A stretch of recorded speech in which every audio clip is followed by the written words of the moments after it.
Good evening. Welcome to the Glazoff Gang. Our gang members this evening, Rob Nelson, author and former Fox News host, Evan Sayet, the leading conservative comedian in the United States, and Leon Weinstein, the author of the new critically acclaimed book, Capitalism 101. Gentlemen, welcome to the program. Good to be here. We have two new members of the Glazoff Gang, Rob and Leon. Thank you for coming on. I just want to warn you, as I do every show, that once you become a member of the Glazoff Gang, you can check out any time you like, but you can never leave. Hotel California. No, we got it. The reference. Okay, all right. Was it funny a little bit? Okay. Look, it killed time. Gentlemen, our first segment is The Invented People. Newt Gingrich recently made a statement calling the Palestinians the invented people on a Jewish television station. The usual suspects are out calling him names, criticizing him, but what he did was say and articulate a historical fact. What does it mean about our society and culture that truth-telling today causes reverberating shockwaves and insults? What is your spin on it? It would be very inappropriate not to start without Rob Nelson speaking first, because you are the former host of a Fox News talk show. Go ahead, Rob. I am, and honestly, as the former Fox News guy, I was truly the independent. So, I like to always put out there, people think you're on Fox News, you must be an ultra-conservative. Right-wing hawk. Right-wing hawk. And actually, Nazi, I was a very independent person on the show, on the network. But I just want to say one thing about this, because we're talking about truth-telling. And I'm not going to say Fox News and MSNBC don't both, have their extreme viewpoints and can be put in those pegs. But it's, of all my years working in the entertainment industry, Fox News was the one place where Roger Ailes, who ran Fox News, did what he said, was a man of his word, and never forced me or tried to make me say anything I didn't believe. So I think we have a situation in our society where when people say something that they think is true, everyone jumps on them, regardless of whether it's true or not true, purely if they like them or don't like them. So if Newt Gingrich is going to say something about the Palestinians, he's going to get jumped on no matter what by people who don't like him. We no longer care about the truth. We care about how we can use whatever's said to pigeonhole and peg and move our agendas. Okay. Thank you.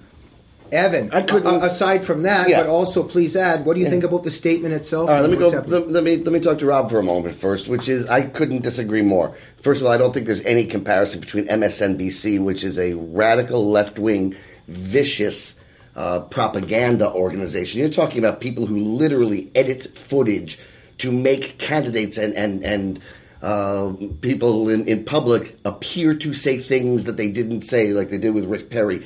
They literally edit footage to change the meaning of a story so that when a black man showed up with a gun, but they wanted to make it into a white man with a gun, they simply declared him a white man and photoshopped the picture. You may have people at Fox News who have strong conservative points of view, but you have never found Fox News to engage in that kind of despicable chicanery and propaganda. I also don't agree that they would have jumped on, the mainstream media or anybody else would have jumped on a Democrat if they had said something similar. I think there's one rule in the mainstream media, which is if it's good for the Democrats, they'll report it. If it's bad for the Democrats, they won't report it. Wait a minute. Well, there's somewhere where you are agreeing with Rob in the sense that he's saying that there's a hypocrisy and that they don't like Gingrich. Yeah, but we wouldn't do that if it was the other way around. I don't think it's, can I go ahead, but we want to get to Leon. Go ahead. But I think this is an important point. I'm not going to argue about the left and right in news media. We disagree about that. I think both sides do it. But what I think is interesting here about the Palestinian issue and about what Newt Gingrich said is the media has we've made a decision about what's politically correct to say and to call out the truth about the Palestinian origins, to point out that Philistine came from Philistine. It never started being Palestinian. The Arabs didn't want it originally. They tossed it back. They got given 80%, threw it back. They annexed it after the war that they lost, what they thought they were going to win. Right. Once you come out and say, so these are pretend people, all of a sudden you've gone heresy. And I think even if a Democrat had said it, they got shot to the point. Wait. Leon is being very nice by being quiet. One quick question, because I think this is big news. I think this could be a big moment for you. So are you saying that Fox News has edited photographs the way MSNBC has? That they've edited footage and reporting to make somebody appear to say something they didn't say? Before we get into I'm not allowed to answer that till another gang member gets his voice. This is the author of Capitalism 101, a new critically acclaimed book. Leon, what's your spin on this, and what do you also think of what the two gentlemen are saying? Let me first address the historical issue, because that's an important part here. Maybe as important as how media expressed itself. But historically, I remember that one of my best friends was liberated from a concentration camp in Germany by strange soldiers. That they called themselves Brigade, and they had little, letters here spelled Palestine, and he was appalled by that. He's Jewish, and he approached one of these people and said, "Who you are?" And he said, "We're Jewish, but why you're called Palestine?" He said, "Our brigade is called Palestine because we are Palestinians. We're Jews who emigrated from different countries in Europe to Palestine, and we're Palestinians." As well as Jews who already lived there and didn't emigrate from other places. Jews who lived there for thousands of years. Like Jews actually have a real tie to that land, whereas the Palestinians have do zero. not, right? No. But Leon, go ahead, and then we're going to let Rob. My maternal great-grandfather emigrated in 1915 from Ukraine to Palestine, where he lived on a little piece of land that belonged to his great-grandfather. So there were Palestinians who lived in what we call today Israel. And your point is that they were Jews. Right. First of all, they were Jews. So before this, in my opinion, also invented people were invented by a PR firm. And by the KGB and by the KGB. No, I think it's a PR firm from here, from the United States, according to what I remember.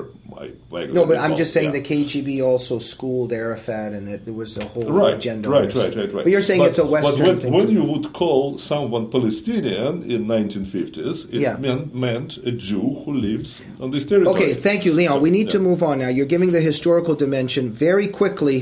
What do you think about the sparring that's actually happening here, about the media handling it? I think that media is after anyone who is anti-Obama or anti-democratic, and that's what they're doing. Or pro-Israel, correct? Or pro-Israel, or as Rob is saying, you can't say. I don't think the media is.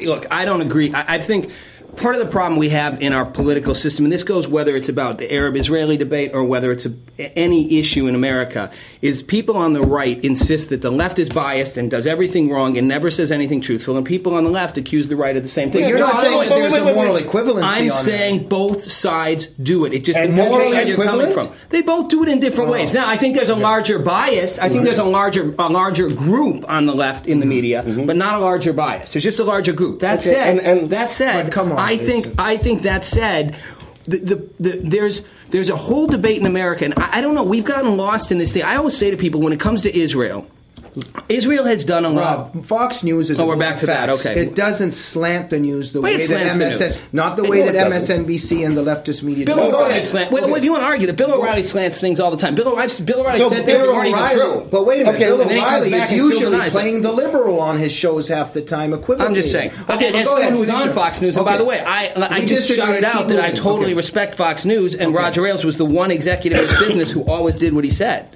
So I'm not saying Fox News. I'm not saying it's a conspiracy from Fox News. I'm just saying I think individuals in both camps tend to push their biases. But we have a mainstream media that won't even tell the truth about Islam. But go ahead. Well, that's true. We have a mainstream media not only won't tell the truth about Islam, but portrays it diametrically opposed to the truth. We are told that Islam is a religion of peace, when in reality it's the most murderous ideology on the planet today. And that's not allowed to be said. But that's not bias. That's beyond bias. Bias is you're a little bit off and you get the story because of your personal. We would disagree that both sides do it equally. Now, 1 second. Let's get to Newt Gingrich. What did you think of him having the courage to make that statement? Why did he do it? Will it hurt him or will it help him? I personally think it will help him. I personally think that millions of people, and I'm talking about not only necessarily of evangelical Christians who are for Israel, but millions of other people, very tired of portraying Muslims as the only good people on the planet Earth, and Christians and Jews are bad people. And I don't understand how America that we prayed to, America that we hoped, the only hope in the world was United States of America, how it came to what I see right now here, that 3/4 of people who are talking heads on TV or writing articles, they're writing articles that have nothing to do do with the truth. Okay, I Leon, can one explain second. this. Did your respect increase for Gingrich for having the courage to say what he said? Today he is my candidate. Because For of sure. that? Not only because of that, But but it's it's wrong. because Okay. of that in part. Rob, maybe you haven't been heard completely. You can finish also your main argument or thesis with. No, excuse me. No, I mean we just disagree. You know, it depends which we're talking about. We're talking about are we on the media or are we on Newt Gingrich and the Palestinians? Go ahead. The Which Jewish way you issue wanna to take me, the thing that I was saying, I admit I am not a conservative. We know that. I consider myself an independent. Conservatives think I'm a You're liberal. still Liberals welcome think on the I'm a Glasgow conservative. gang. Okay, wait a minute. Most conservatives think you're a liberal, and most liberals think I'm conservative. But I you say are to what? But what are because you? I'm neither. I'm a true independent. Wow, It's, okay. And you know what? This is for a future Glasgow How do we gang know you're show. not tricking This us? is for a future Glasgow gang show. I think the solutions increasingly are not either here or here, but a combination of both. And we need You to sound like a revolution. politician. No, You sound- no. You sound like Barack Obama. No. Do not compare me to Barack Obama. And Rob and I- But also don't compare me to Newt Gingrich, because to me, they're basically two sides of the same coin. And to me, that's just lazy thinking. To No, me, Let him it's let not him go. insulting. Let Go him- ahead. wait, Go let ahead. him You say- threw the first insult. wait, I'm getting my let gay him glasses tell him- back let- on. let No, me- it's let all him right. say You why call he me thinks it's lazy thinking. He, the stand-up comic, Okay, thinks it's lazy. Let him talk. Go ahead. here's Did I tell you Thomas one Let him about talk. stand-up Let him comics talk. being lazy? Thomas Let him Sowell. No, we're smart. We recognize that it's go smart ahead. to Go make ahead. a living Make a joke in a on way your that's own very joke. cheap. Go I ahead. appreciate that, but they don't know the joke of the joke that you're making that's a joke. Thomas Sowell had it right. The problem is not partisanship. The problem is that we have a conflict of visions between the left and the right, diametrically opposed beliefs about everything, most importantly, most fundamentally about human nature. The Democrat believes at his soul, at his core, the liberal does, that the human being is born morally perfect. As Rousseau said, all is perfect as it leaves the hands of the author of all things. All right? If the human being is born morally perfect, anybody who does a bad thing must have been victimized. Anybody who succeeds must somehow have had an advantage of some kind. So when they look at the Middle East, for example, they say, well, the Palestinians or the Islamists must want peace, because if they don't want peace, then they're bad people. But if they're not willing to make peace with the Jews, then the Jews must be doing something to make them not want peace. Okay. And so what they'll do is they'll make somebody building a house in Jerusalem the reason that they're murdering children in Israel. Everett, 1 second. Exactly. I agree that, and I think it's a fact that because of Israeli success, the Israelis are demonized as if they've hurt somebody to be successful. And we know that that's the failure of the We've come to the That's end. not why. We That's have not come. why. We have That's come such to a the wild generalization, but let's Listen, go. we've come to the end of the first part. 10-second conclusion from each of you, Leon. What is your conclusion on the whole invented people? What would you say if you had to make a conclusion? I don't believe it was it was a smart thing at this particular moment to say, because it might hurt Gingrich a little bit, but at the end it will be a big plus for him. Okay, I Evan? think it's wonderful. I think it's about time we finally stop kowtowing to the leftist ideology that you can't speak the truth. I love what Ronald Reagan said when he was attacked for it, of course, when he said, "What's your plan for the Cold War?" He said, "Easy. We win, they lose." Thank you, Evan. Last word to the former Fox News host. I'm going to go back to what he just said, which I just think is a wild generalization that anyone liberal thinks that you're born morally perfect. I don't think But so. not everybody, but that's on a- the No, it's a basis. I'll on the defend it. Palestinian thing, I agree. The Jews get picked on. And all I would say is, as a defender of Israel, if we were surrounded by hostile countries that wanted to destroy us and wipe us off the face of the earth, we would do everything in our power to stop them. We have come to the end of the first segment of the Glazov Gang. Join us tomorrow evening for the second segment, where we discuss Leon Weinstein's book, Capitalism 101.